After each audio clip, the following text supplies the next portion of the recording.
All right. We are live. I'm back again with episode 2 of Niner Talk with Jasper and Jamal. What's going on, faithful? We are back at it again. Another episode. I am one half of your co-host, Jamal. I got my other co-host with me here, Jasper, as well. Thanks for tapping in with us. Appreciate y'all coming in.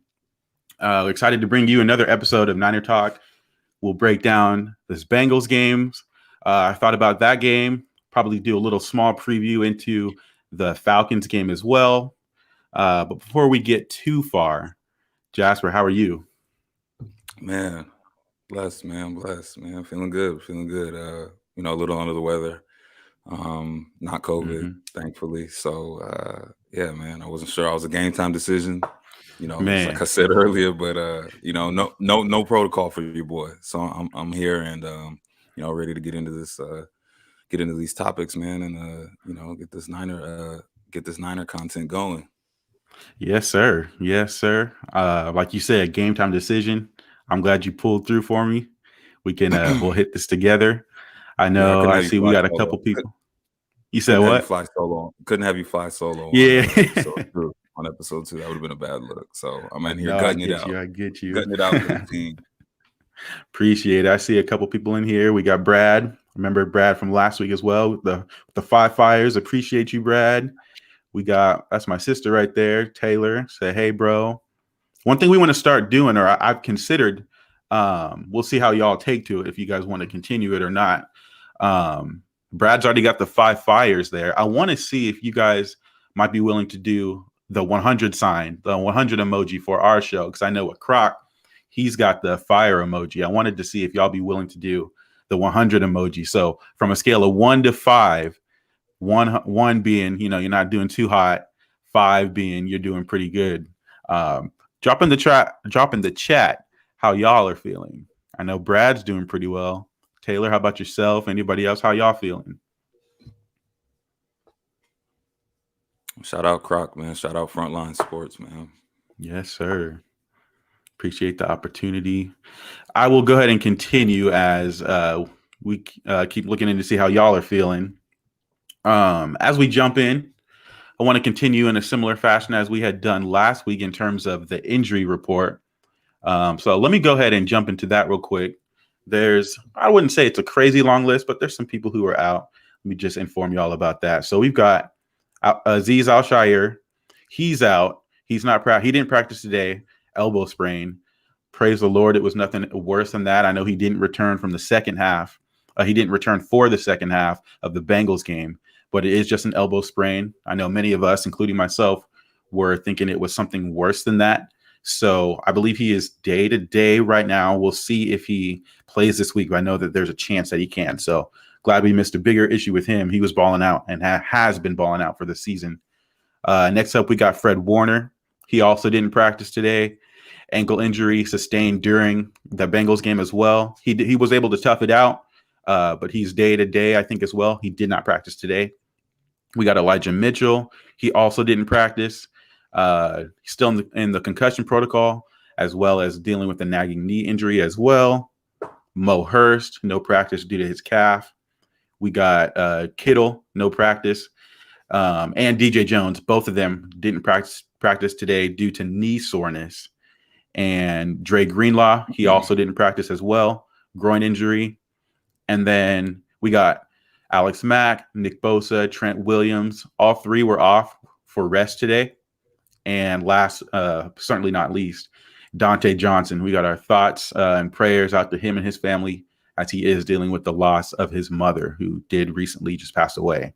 So, when it comes to things like that, football's very much in the rearview mirror at that point in time. You hope he's doing well.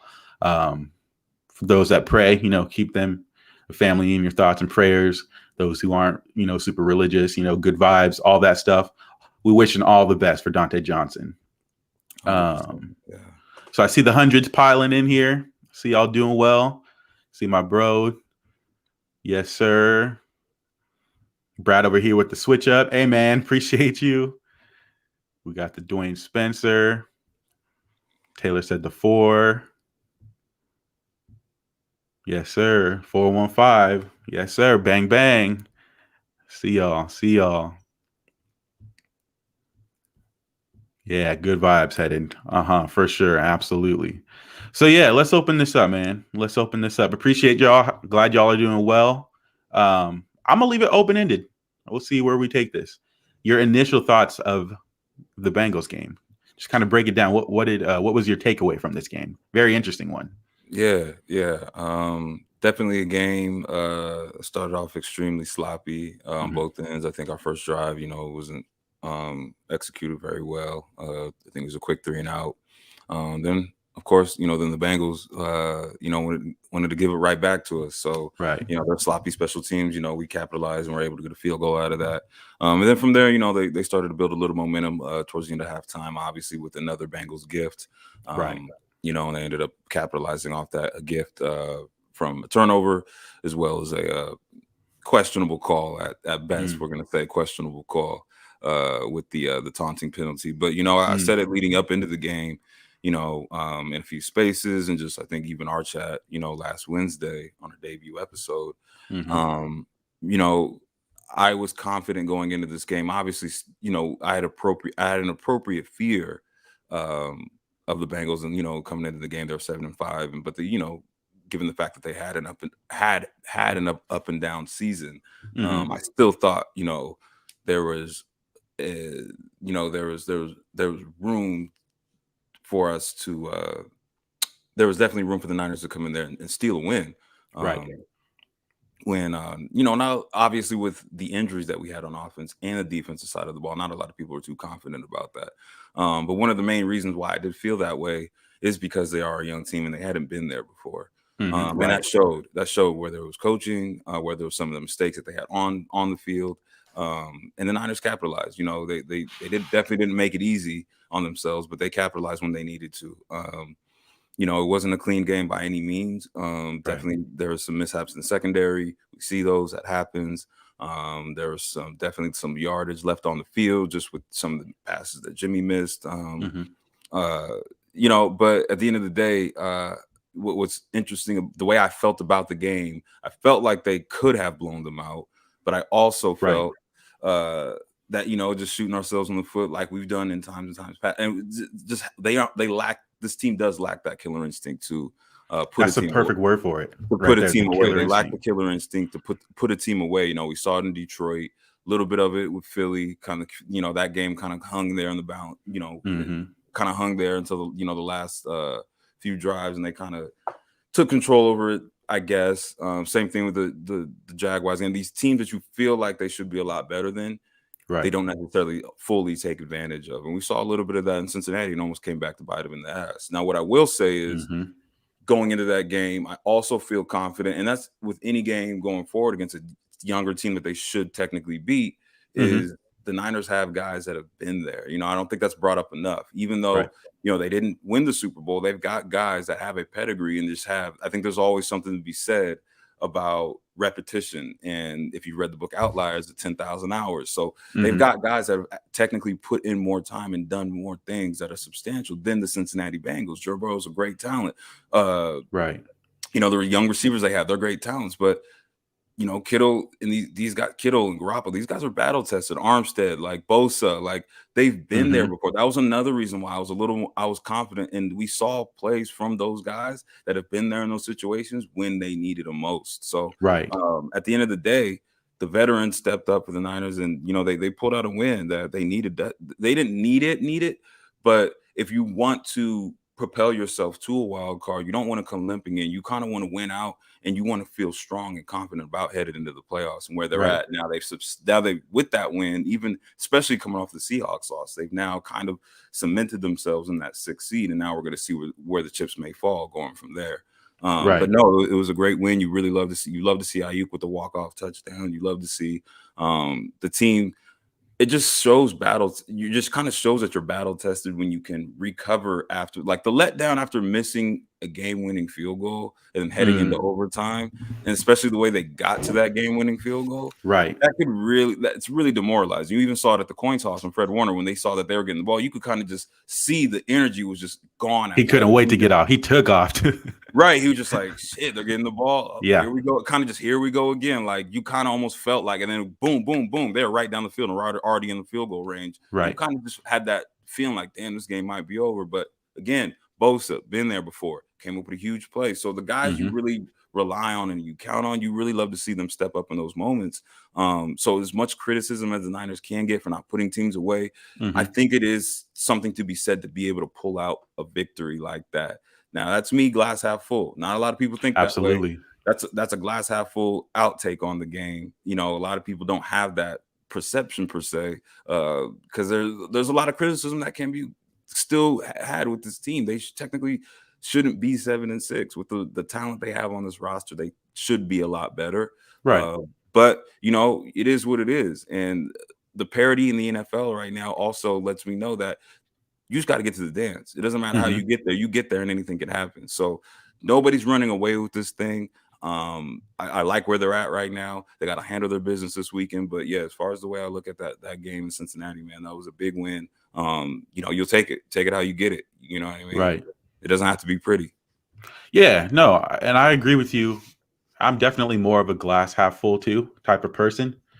I mean, you're seeing it here in the comments. There's some people that are saying, you know, decent first half, but we can't, you know, finish it in the second half. The past 2 to 3 games, we haven't been real consistent in scoring in the second half, which has left the door, especially in a game like this where you only have, I think it was 17-6 at the halftime. Yeah, you're leaving the door open for a team who maybe didn't play the greatest, and I'm talking about Cincinnati, didn't play the greatest in the first, I would say, really about 3.5 quarters, to where, if you know, it's 17-6, and then they go on if I remember correctly, it was they scored 17 unanswered.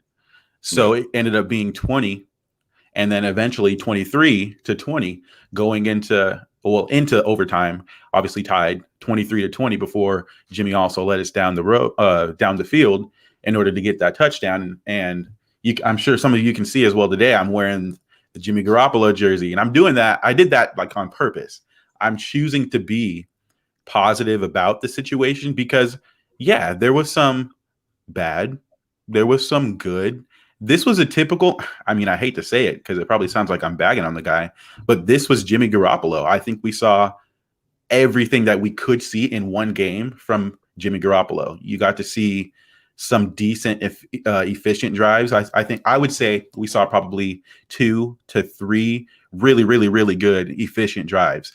And 2 of the 3 that I'm speaking of had to have them drives at the end of the game. He essentially had 2 game-winning drives. Obviously, Robbie Gould missed the field goal. We understand that. But he essentially had 2 drive down the field, gotta have him drives to win that game. I have to give him the credit for that. And I'm not the biggest Jimmy G supporter ever, but I'm not going to sit here and act like he didn't also drive down the field to put us in position to win that game 2 times. At the same time, we can talk about, you know, all in that second half, we weren't consistent. We weren't able to be efficient. We weren't able to sustain drives. We did go 3 and out a few times. There were, I would say, things that Cincy finally figured out in terms of how did they want to attack the 49ers defense as well, too. Also, we have to remember that Azeez Al-Shaair at a bunch of these guys went off. Yeah, they finally threw the ball. Exactly. Throwing the ball, yeah. Throw the ball. And again, young team. I think the coaching staff, they overthought it. They were overthinking it. I think they opened the second half with like 3 runs in a row. Like exactly. And you could tell. I mean, I went back and looked at the tape as well, but even during the broadcast, maybe some of you guys will agree with me. Joe Mixon had a few, I can count, I don't know. It was multiple times that if Fred Warner wasn't there, if Azeez wasn't there, if Jimmy wasn't there, Jimmy Ward, there were so many times where he almost broke open these bigger plays that he couldn't get away from. And also Tart.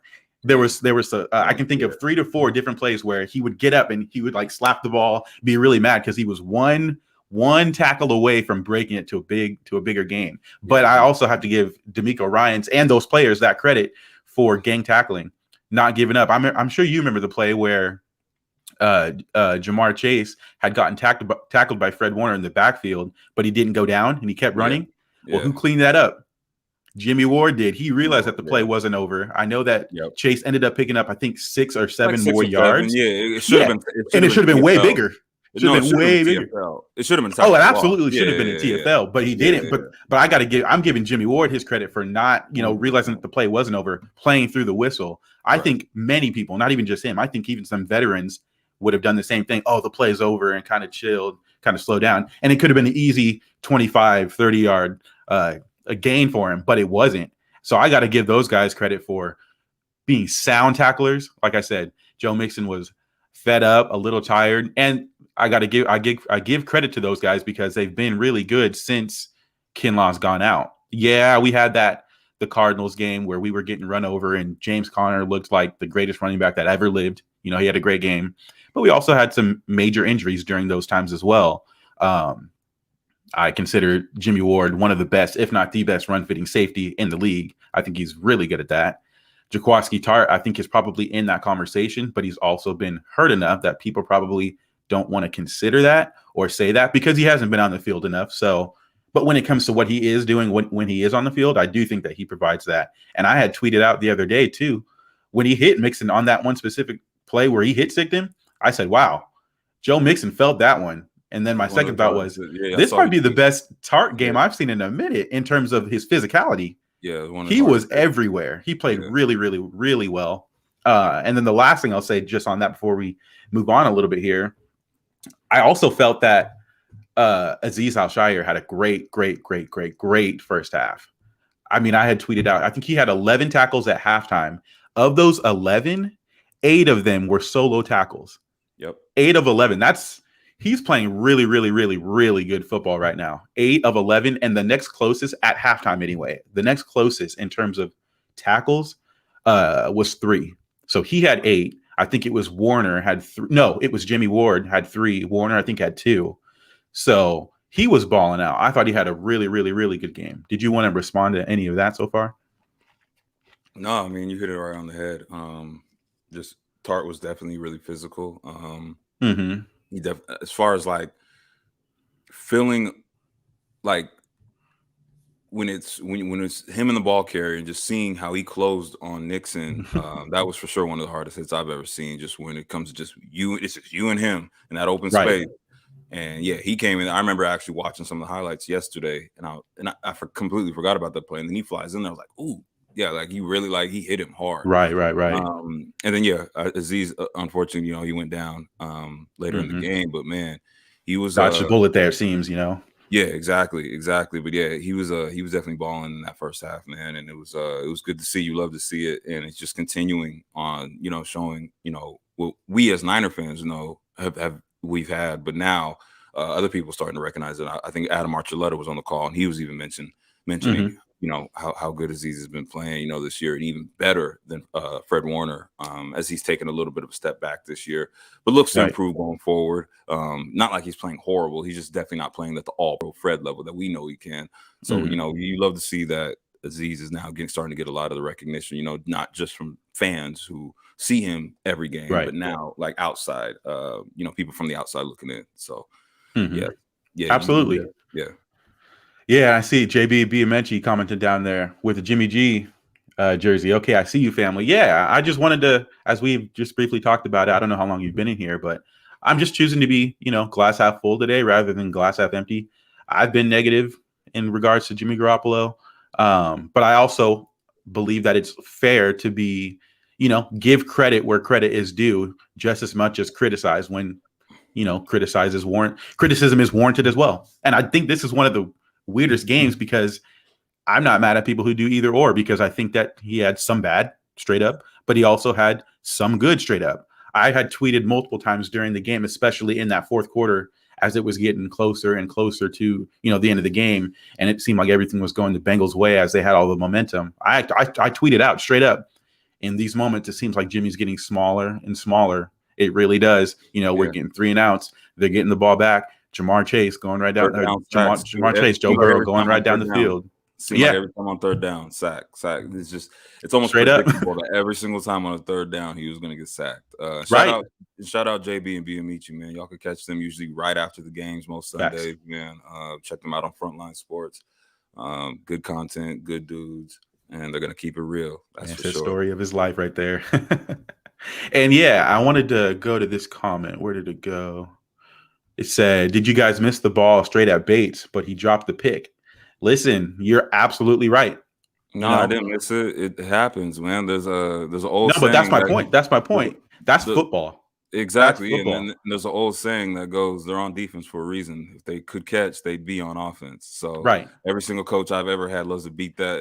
It's a cliche statement, but it's true. He dropped it. That's what happens, and the Niners capitalized. So really tired of actually hearing about the Bates drop pick, to be quite honest with you, because yeah, it was a bad ball by Jimmy, but again, like we said last week, we know what Jimmy is, so that doesn't surprise me. It was just a matter of time. They didn't capitalize, and then he comes back and does good Jimmy things and capitalizes when he doesn't have to think. I saw somebody say this the other day. I don't know if it was Middlecoff. I'm not sure whose it was, but it made a lot of sense. And sometimes we see it might have even been, man, I don't know. It might have even been. I can't recall who it was, but it made a lot of sense, man. And sometimes we see the best out of Jimmy when he doesn't have to think.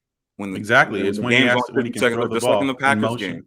Yeah. Right, just like in the Packers game, he just plays. He doesn't have to think. He doesn't have to. He just when it's flowing, when it can flow, flowing, right? And so like up tempo. We saw that in the fourth quarter. We saw that in overtime. We saw that in the Packers game. We saw that when he first got here. There's a few game-winning drives that he let us down to in the Titans game, the Bears game. When he just doesn't have to think and has to process anything. He's just playing and he's just letting it rip. And that's honestly what Kyle has probably tried to get out of him for the longest. There's a play earlier in the game when he hit Debo across the middle, throwing it into traffic. It was actually another Jimmy Hospital ball. And I was watching the film and the breakdown on it today. Debo made a great play. Yeah, Debo makes a great play on that. But if Jimmy's just not reading the defense well, and that's bad Jimmy, because he technically should have never thrown that ball. Debo's just being Debo and could care less about the defender that was coming across. Who really should have picked it. If he waits, he actually has Ayuk. The ball he was supposed to throw was actually a corner route to Ayuk. And if he puts that where it could have been a much bigger play. Just another example of the good Jimmy, the bad Jimmy. So that pick. Well, that's the point right there. Because early in the game, I think it was on the first. It might have been this. No, it might have been the second drive. He did throw that corner route, but Awuzie. He threw it really late. He threw it out route, and it was late. It was really, really late.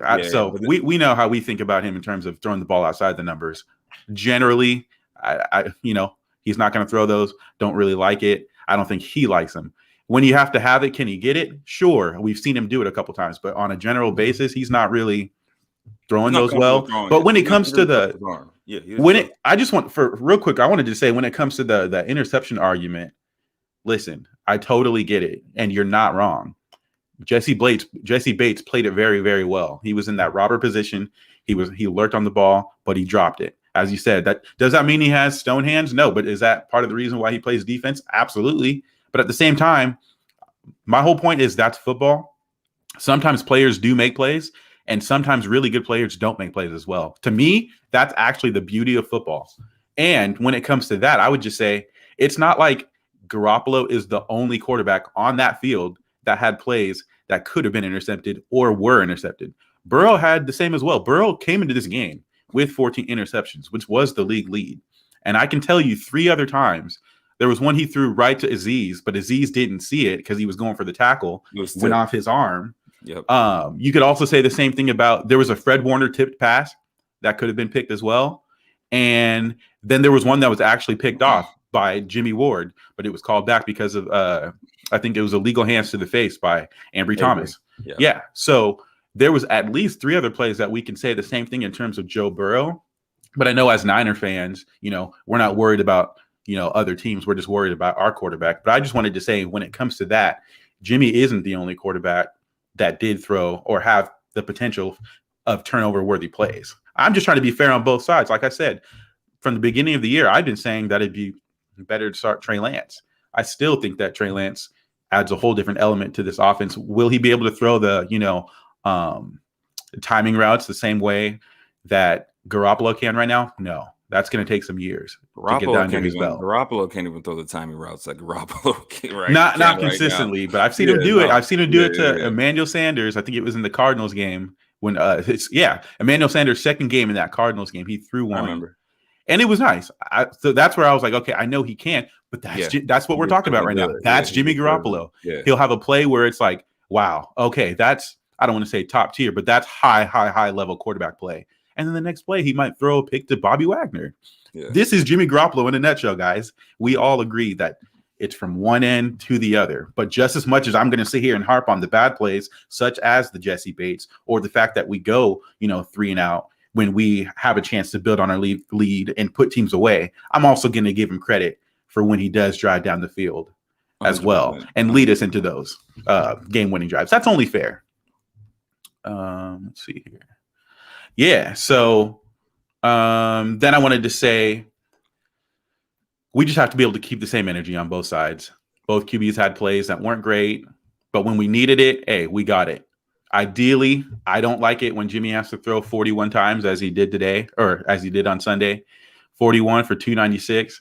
But hey, when we needed it, he went 6 for 6 for 77 yards and that touchdown to Brandon Ayuk. I got to give the guy that credit. I thought that was really great.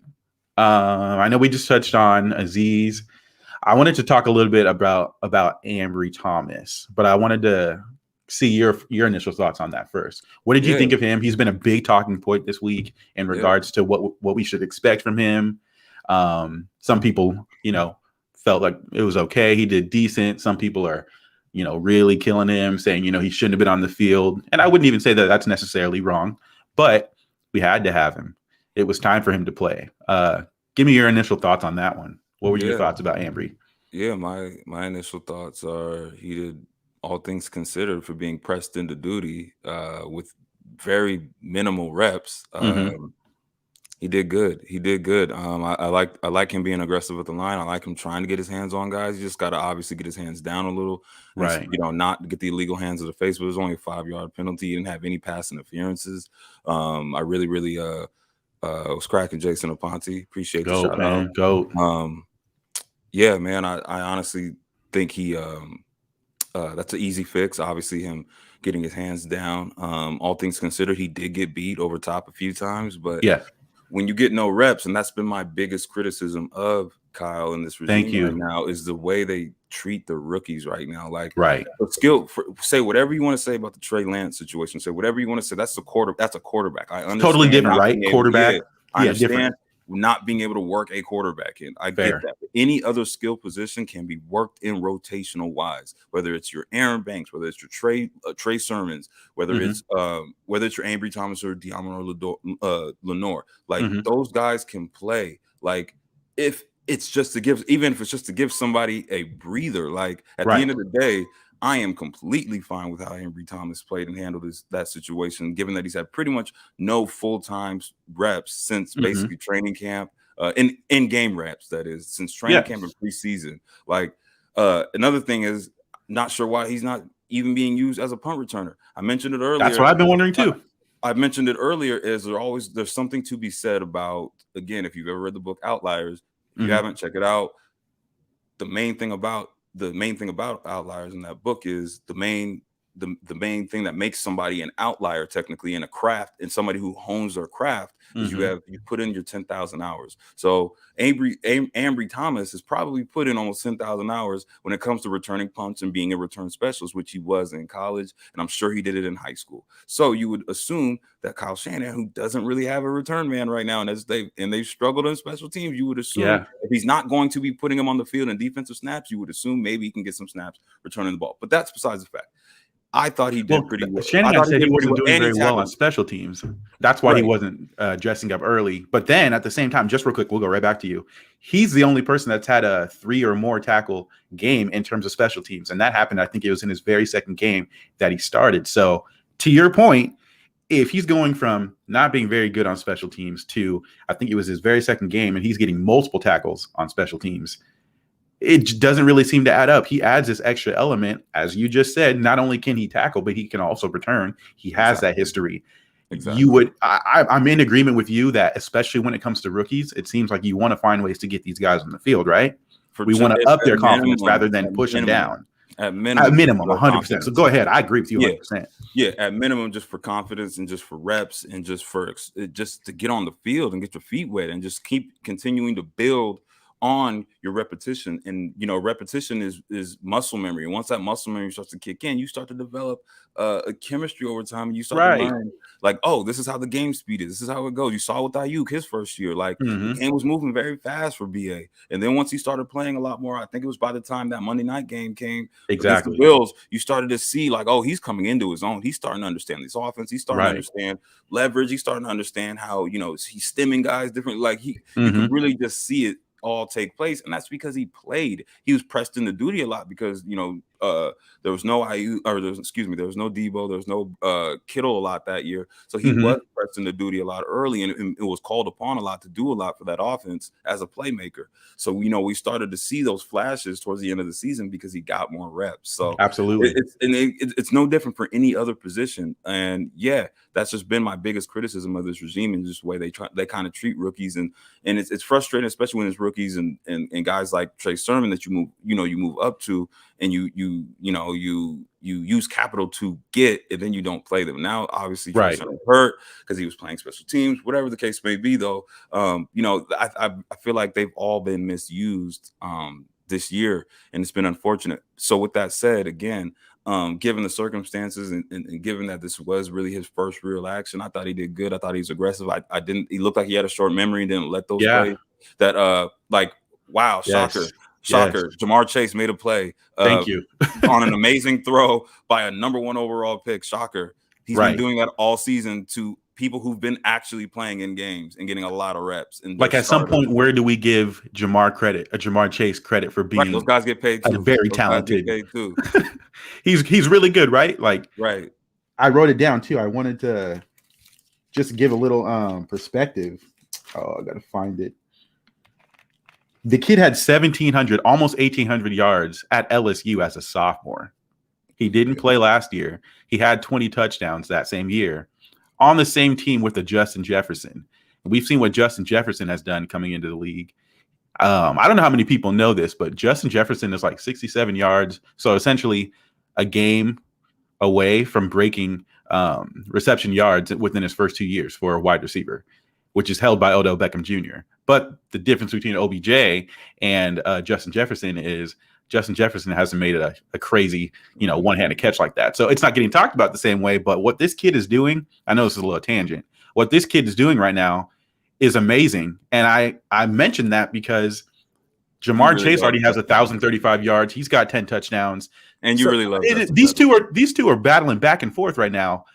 You really like the way that they're coming in, huh? You really like Justin Jefferson a lot too. I think he's really good. I see. I think Jamar Chase is really good too, though. I really do. No, they're both dogs. They're animals. Yeah, and so what I'm saying is Jamar Chase is coming in. He's got 1,035 yards on the season now, 10 touchdowns. Yeah, he slowed down a little bit. I think Jason has done a really good job in explaining why, in terms of teams were manning him up a lot early on in the season, and they switched more to zone, which has limited his production in terms of his production, because his route tree isn't the same as T. Higgins.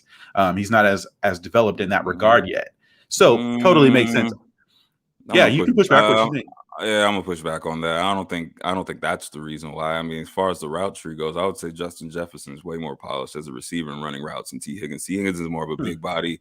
We saw T. Higgins way more only ran one route. He only ran one route this past weekend. It was just a simple dig route that he was open every single time on, or fade. That's really what he does. I think Justin Jefferson's way more of a technician when it comes to being a receiver, but that's a completely different talk show.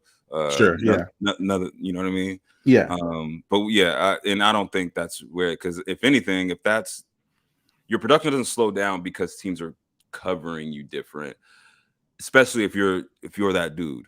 And he is that dude. He's definitely him. He's him for sure. Yeah, he's him. So he's him. He's definitely him. So your production doesn't slow down because of the coverage teams are running against you. Your production will just slow down just because your production slows down. But I don't think, because then it's on your team and your quarterback to then adjust to whatever adjustments the league has made. So absolutely. But I think that's what we're seeing right now as a rookie. He's going through some of that. And I won't even say that just for him. We could say the same thing about DK Metcalf, same thing over there. But in regards to his production, I would just say, well, he's not been seeing the ball as much. So that doesn't necessarily mean he's not producing. The targets go down, you're not going to really produce. Like, I think we all can understand that part. But when it comes to, and the only reason I mention Jefferson and Chase is because I think that we've known for years now that these two guys are really, really, really good.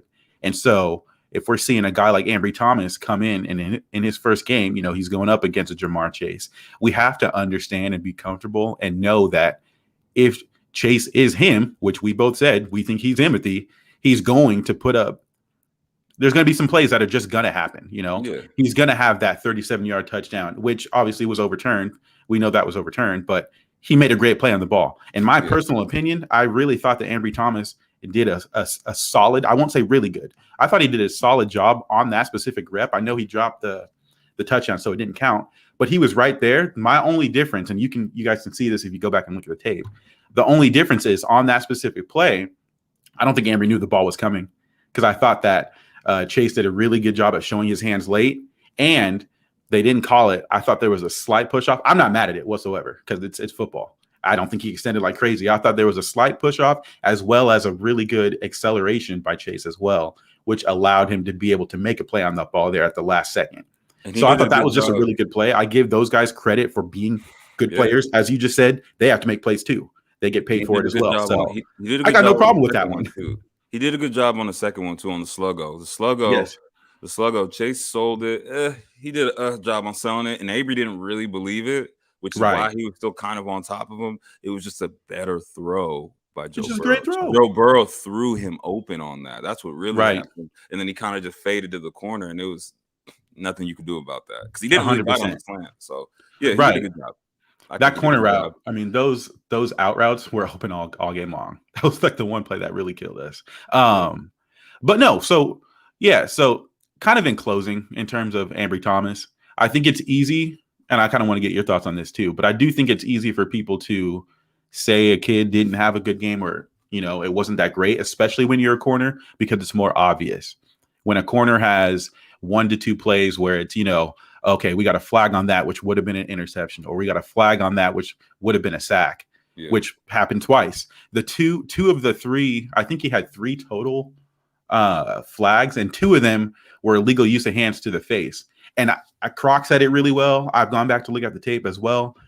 There's a high likelihood that those 2 things don't happen again, or if they do, it's very few and far between, because when it happened, it was when he was jamming Chase, and the way that he jammed him, his arms just happened to get pushed up into the face mask. Like, that doesn't always happen. No. I actually don't expect that would happen a lot. It did happen twice. So it's something that they can go back and look. They can go back and look at this at the tape. I guarantee he's going to work on getting his hands lower. So for me, I would say when it comes to corners, we have to go into the game knowing that there were going to be some plays that were going to happen regardless. We knew that was going to happen. But 2, when it also comes to corners, it's easy to go back and say, well, he got torched on that play. Absolutely. It was his first start. I was expecting that to happen at least a couple times. And to be fair, we saw Jamar Chase do the same thing to Marlon Humphrey. We've seen him do it to AJ Terrell in the championship game a couple years ago. So I want to give him credit for being a really, really, really, really good receiver as well too. So your kind of final thoughts on in terms of how we should probably be viewing Ambry Thomas going forward. Like a rookie, and keep him moving, and keep him moving from there. And if obviously we continue to see some of the same things, then obviously criticize him. But by no means do I think he's a bust. By no means do I think he's a wasted pick or anything like that. He just needs time, and he needs repetition, and he needs to be in the game so he can see what NFL game speed is like, and keep continuing to build his confidence. Other than that, ain't nothing really else to say about it. Other than it's one game. Exactly. It was one game. I don't think that he did really bad, to be totally honest. The athleticism for him to play this position, he's there. He can play. I'd rather have him out there than Drake or Patrick, period. Hey, no question. No question. The kid can play. I think he's got the athleticism to be there, to play with anyone. I'm with you. Just in closing, I would love to see him returning punts or kickoffs. I think he can do a really good job at that. I'd love to see it. Let's see here. So real quickly, as we transition, Bengals special teams. I thought that was therapeutic for us 49ers fans to see that game happen a week later. Kind of, but it was cleansing for me. It cleansed kind me. of, but not really, only because you can't really say that's special. When guys fumble the ball, I don't say that's special teams. I just say that's just guys fumbling the ball. You don't practice guys fumbling the ball at special teams. You don't work like it just happens. So Sure. I don't say that a guy fumbles on the special. Oh, they have bad special teams. The special teams coach, get him out of here. Nah, like he just. Well, what I meant by special teams was that it's part of that. I mean, yeah, it happened. So just in general, right? And I'll give Craycraft and Sherfield and those guys credit for getting down the field. On the ball. Exactly. Yeah. So maybe the better word I'll use is we were opportunistic, which I do think 100%. Is a good word. We were opportunistic, and we didn't always score a touchdown, but we were able to get points off those too, which 100%. In this game was a big deal. 100% mattered. So yes. Yeah, give me your thoughts on that. For me, it was therapeutic in terms of just seeing it because I was really pissed. I mean, I'm sure you were too. A week prior, I thought it was not the sole reason we lost that game, but it absolutely played a role in how we lost to the Seahawks. So Go ahead. Just the fumbles. The fumble from Benjamin had me way more upset than the fake punt, to be completely honest. I was not even worried about the fake punt. Yeah, it's more of the fumble, especially because it happened against the Seahawks the first time as well. Yeah, opening the second. I want to say it might have been from Trent Cannon opening the second half again. It might not have been opening the second half, but I know it was in the second half. So I think just seeing that and just giving the Seahawks life and energy and just an easy 6 was frustrating. Right. And again, I don't even equate that to just special teams. Like it's just a player, ball security, regardless. So yeah, right. and yeah, we don't have to speak too much on special teams like we did last week. So it's football. You have your ups and your downs. It's just mainly about ball security and the ball. It's a game of inches. All the cliches. Game of inches. Ball bounces some your way sometimes. Sometimes it doesn't. So I just happen to be bouncing our way. Even right. Jawan Jennings on one of those. He had a catch that set up a Robbie Gold field goal for our first points. He actually fumbled the ball on that third down catch, but was able to bounce right back into his arm. So again, that's just stuff is just happening right now, and you just got to keep riding that good mojo right now, and just hoping that the ball continues to bounce your way going into going in this wild card push, man. Quick question? Do you know if that the returner that was dropping that muffed those punts? Did they switch him out? Was it two? Was it two different guys? Yeah. They did, right? One, he didn't play again after the second one.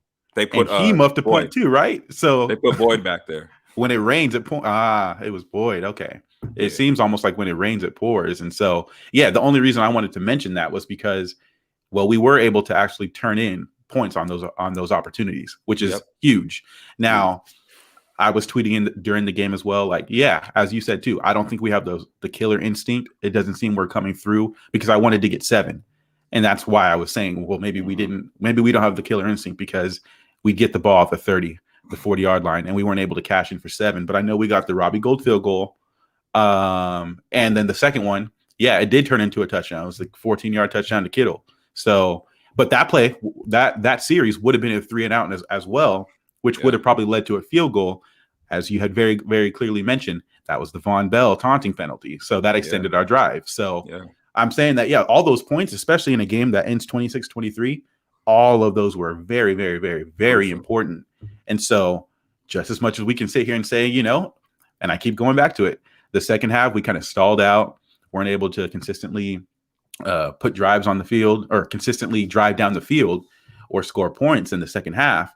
But those early half points, which allowed us to be up 17-6, gave us just enough cushion this week to win that game. And in a game like this, I can't be too shocked because I've talked with you. I talked with you all last week. I talked with other people as well. And what I said about this Bengals team was I don't know what to expect. Yeah. They could come out and, score 35 points and win that game 35-28, 35-21 if we weren't consistent. Or they could come out and do exactly what we just saw this week. This is a young team. They're still growing. And I'm not going to sit here and, rant about the Bengals or whatever, but I didn't know what to expect. I was surprised. And so what happened in this game doesn't really shock me because they're a young team. Yeah. And I absolutely think they're going to learn from this. And I think they're going to be even better next year. That's just my closing statements for that. Yeah. Let's see here. I wanted to talk about George Kittle a little bit as well. He had another 150-yard game. Yeah. As a receiver, talk to me about that. Just give me your thoughts in regards to that. I expect it now, and it's even more frustrating that there were times in last season, a little bit of last season, I know he was banged up, and a little bit of times at the beginning of this season, man, where he just, for whatever reason, isn't involved in the game plan, or he's left in the block a lot, and he's, he's like, really, Kyle? Like, I expect it. The way he runs his routes, the way he sells his routes, the timing of a lot of things, I expect him to be open a lot, and I expect him to be that security blanket on those third downs where Jimmy's taking sacks for no reason. I expect sometimes for Jimmy to try to force it to him because he can, right? He's paid a lot of money for you to force him the ball sometimes. Right. So when I see Travis Kelce doing, he's getting busy every single week, and with all the weapons that Kansas City has, and yet Mahomes always seems to be able to find him. It was very frustrating for weeks and weeks, and I'm like, wow, it'd be great if we had a really, talented a weapon like that you could just throw the ball to, and pressurize situations. And it's crazy, all these plays that is designed for Kelce and Kittle, so now it's that we're seeing it, and now that he's doing it in back-to-back weeks when the team really needs it, it's big, man. It's big time. It's what you love to see it, I in the spaces the other day, I dropped, we were reminiscing and going back and forth which team was better, the 2019 Niners or the any of the 2012, 2013 Niners, which pick, that's a coin toss either way, which team was better. And we're doing like by position. We were doing like, who's better, Aldon Smith, Nick Bosa, or Justin Smith, some of the guys on the inside. Would you rather have Justin Smith or D-Buck? And would you rather have that secondary, and we're going back and forth, Kendall Hunter or like some of the running backs. Anthony Boobie Dixon, big boy. Yeah. And then I got the tight ends, and I was like, Vernon Davis, George Kittle. And that was probably one of the toughest ones where people were like, geez, I don't know. But one thing I did always know about Vernon was Vernon came in clutch. When they needed Vernon, playoffs, like Vernon was a dog. And you wanted to see that from Kittle in big games when they've needed him, no matter double covered or not. Now, obviously, Kittle isn't as fast as Vernon. And absolutely. He isn't they have two different games. They were both very physical in the run game. But, he's not the vertical threat VD was.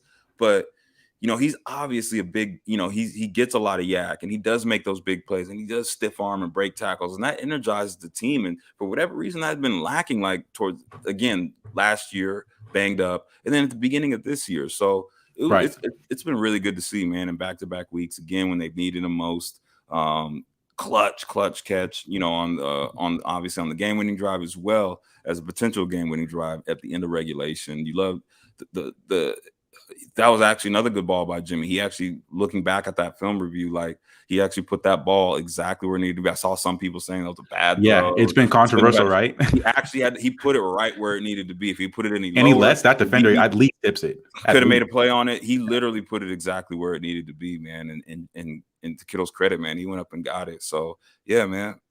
Just to your point right there, because I looked at that play too, and I was going to bring that up, what you thought about it. And I agree with you. I actually thought it was a good throw. I almost argued this, and I caught myself, and I said, you know what? I need to chill out, because I was so close to saying, well, if it had been a few inches down this way or a few inches.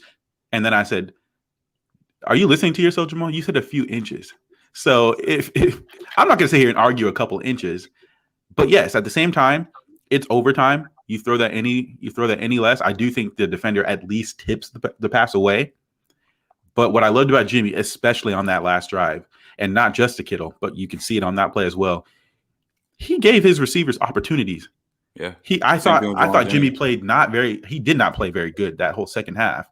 But when we needed it most, he gave guys opportunities to make plays. We saw the slot fade to Jennings. We saw obviously the touchdown to Ayuk, and then that play there to George Kittle. And some people said this is an absolutely atrocious throw to Kittle. Some people said, man, that's a great play. For me, from what I've seen from Kittle, or from what I've seen from Garoppolo, and what I had seen going into those last two drives, I loved it. I loved it, because I said, you know what? The dude has a really short memory. He's got a short memory, which is good as a quarterback. If you're going to make a bad play, you're going to come back. Because wasn't the Jesse Bates play right before that one, or was it the Jennings play? I can't remember. It was close. Jennings was overtime. Jesse Bates, that's into regulation. That was the regulation one? That was regulation. That was in the regulation, and then he hit Kittle for that the big catch towards the sideline, and that set up the field goal.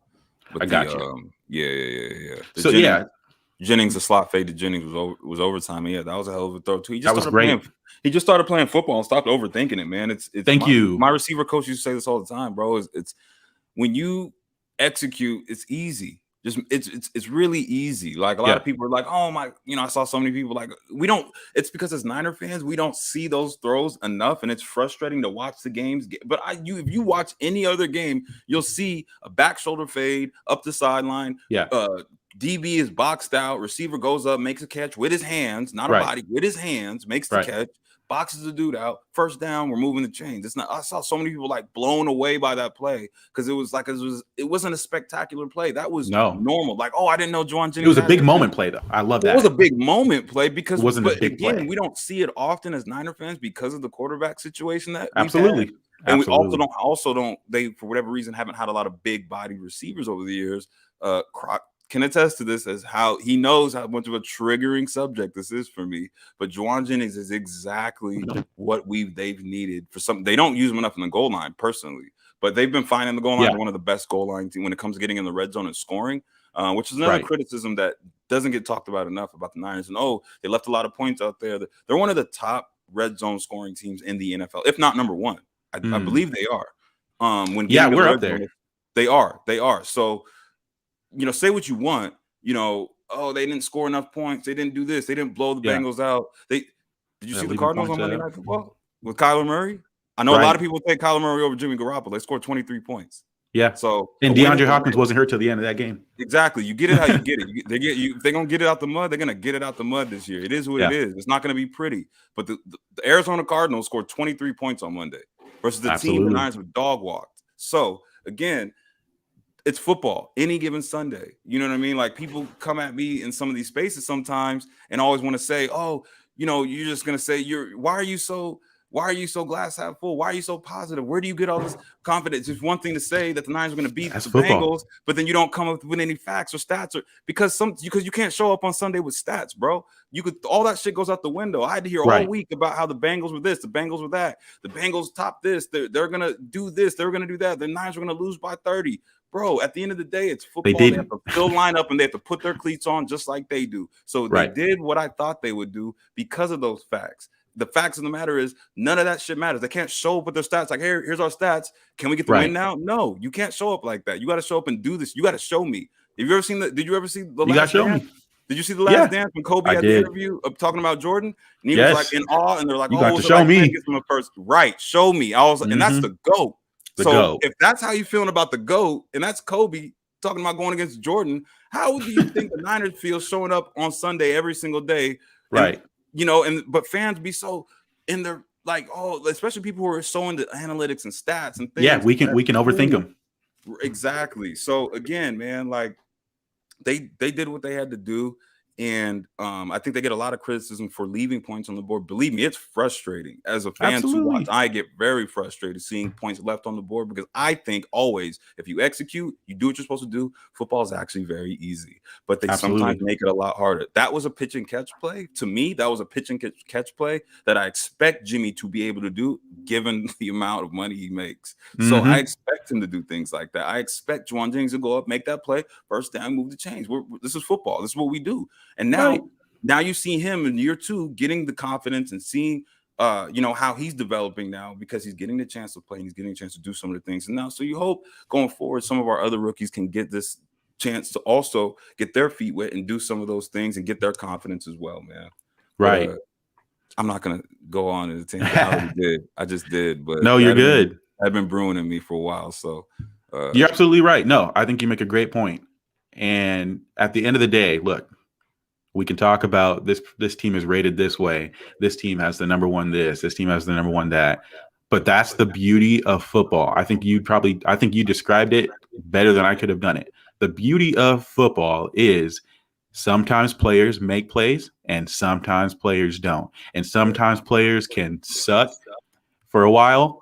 And when we need it or when whatever team needs it, especially from your quarterback, sometimes you are really bad and you can go 6 for 6 for 77 yards and a touchdown and win the game.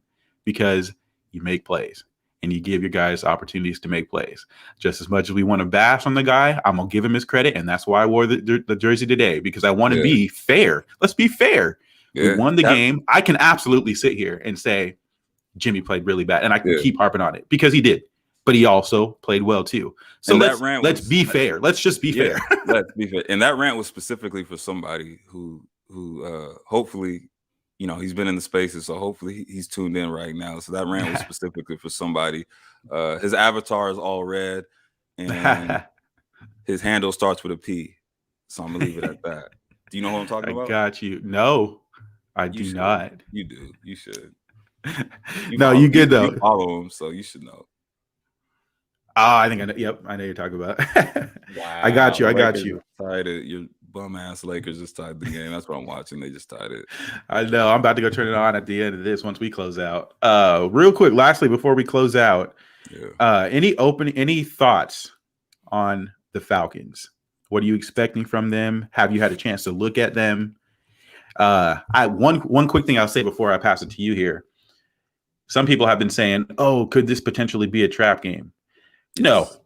You think so? No. They can. Oh, not to me. Every game ain't no trap game for us. Not this year. Not a trap game because. Well, no. Not a trap game because of the standings. They're right behind us, so it's not absolutely. Even like, I think they got our full attention. 100%. Yeah, 100%. So they do. Is this a game we should win? I do think that we should win this game. Is this a game we're looking past because we do have a Thursday night game against the Titans? I don't think so. So in terms of that being a trap game, I don't think so. We're 7-6. They're firmly in the playoff. It's a Thursday night game. We played 2 games in 10 days. People be asking about. I legit do not. That's one thing about. I'm extremely like. I'm superstitious as hell. I do not look at the schedule at all. I literally never know like game, like just how people coaches are. Oh, you know, we're taking the game. I literally am a game at a time. Game by game. Yeah, I don't look at nothing. Like I have no idea who they play. I got weeks from. I don't know. You trying to look at it right now? So I had no idea they played on Thursday. That's lit. Damn, short week. Hey, my guy Sersky in here said Julio torched us last time, so we should win this game now. That's the question, though, right? Because, well, let me leave that up. That's the question because for me, the Titans haven't been very healthy in terms of receivers, and well, we know that Henry went down. They haven't been really healthy all year. I think he's talking about the Falcons. I think he's talking about the Falcons. 2019, the Falcons. Oh, that's what he's talking about. Yeah, well, we got a totally different game than that one. Yeah, he's talking about the Falcons, the 2019 Falcons with Julio. He had the walk-off TD at the end of, and that was a trap game. That 2019, that was a trap game for me. That's absolutely a trap game. We should have won that game. Yes, that's a trap. So whereas in my head this time, I'm really thinking they have our full attention. They're 6-7. We're 7-6. Ain't no time for a trap game for us. Not this year. No, every game really matters.